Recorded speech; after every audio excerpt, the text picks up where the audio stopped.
Isang mapagpalang gabi po sa ating lahat. Muli ako, si Mieta Sebastian, and welcome to our daily devotion with Pastor Russell Ocampo. And today, our devotion talks about anong dapat mong malaman tungkol sa taong 2033. So, our concept is all about Great Commission. So, ang dakilang utos ni Jesus Christ ay ang kanyang huling bilin sa kanyang mga alagad. Humayo kayo at gawing alagad ang lahat ng bansa. So makikita ito sa Matthew chapter 28 verse 18 to 20. Hindi ito mungkahi, ito ay misyon para sa bawat Kristiyano. So si Jesus Christ na may buong kapangyarihan sa langit at lupa ay tumatawag sa atin na ibahagi ang ebanghelyo, magpabautismo at magturo ng pagsunod sa Kanya. So ang misyong ito ay pandaigdig, ngunit nagsisimula sa ating tahanan, komunidad at araw-araw na pamumuhay. So our Bible readings for today is all about Matthew chapter 28 verse 18 to 20, ASND version. Lapit sa kanila si Jesus at sinabi, "Ibinigay sa akin ang lahat ng kapangyarihan sa langit at lupa, kaya humayo kayo at gawin ninyong alagad ko ang mga tao sa lahat ng bansa. Bautistumuhan ninyo sila sa pangalan ng Ama, ng Anak, at ng Espiritu Santo. Turuan ninyo silang sumunod sa lahat ng iniutos ko sa inyo. Tandaan ninyo, lagi akong kasama ninyo hanggang sa katapusan ng mundo." So, ngayon dito ako na tayo sa ating teaching. So, yung first teaching is the year 2033 marks the 2000th anniversary of the Great Commission.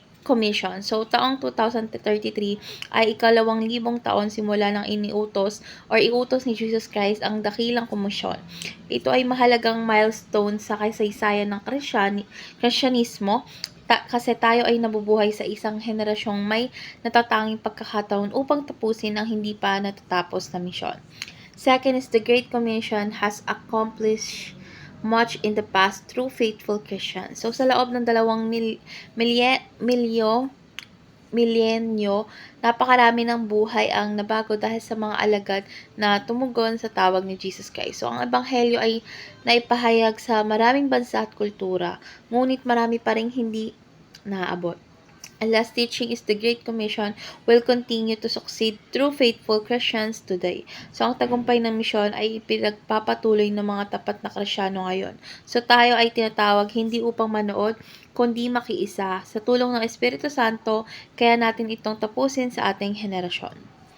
So, ngayon na tayo sa ating application. So, yung first application is join the GC 2033 mission campaign. So, dapat tayo makibahagi sa mga pagkilos patungo sa global completion ng Great Commission. So, sumali tayo sa mga movement gaya ng GC 2033 na naglalayong maabot ang lahat ng tao sa lahat ng bansa. So, panahon na upang magkaisa ang buong simbahan. Second is start a discipleship group or micro-churches. So, simulan natin sa maliliit, sa ating pamilya, kaibigan o kapitbahay man yan.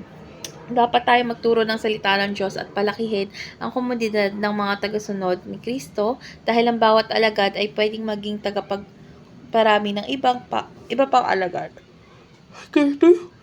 Last is pour out yourself into this commission. So, dapat natin ialay ang ating mga oras, talento at panalangin sa misyon ng Diyos. So, walang maliit na ambag sa harap ng isang dakilang layunin.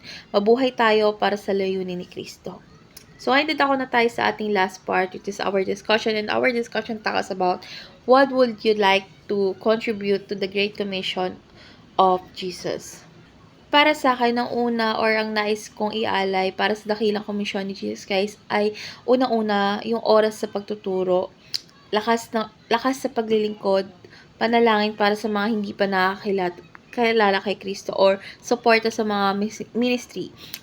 Bawat kasi bahagi ng neto is mahalaga siya dahil ang misyon na hindi para sa ilan kundi para sa lahat ng nananalig. So, isang katawan tayong lahat, may kanya-kanyang gampanin, kaya tanungin natin ang ating sarili, ano ba ang kaya kong gawin or kaya kong ibigay para sa katuparan ng utos ni Jesus Christ. So, let's pray po. Lord God, maraming salamat po sa iyong dakilang utos at dakilang pag-ibig. Lord God, turuan mo po kaming maging tapat sa iyong misyon, abutin ang lahat ng tao. Lord God, gamitin mo po kami upang maibahagi ang ebanghelyo sa pamilya ko, mga kaibigan namin at sa mga taong hindi pa nakakailala sa inyo. Lord God, bigyan mo po kami ng tapang, karunungan at pusong handang maglingkod sa pangalan ng Jesus. Amen.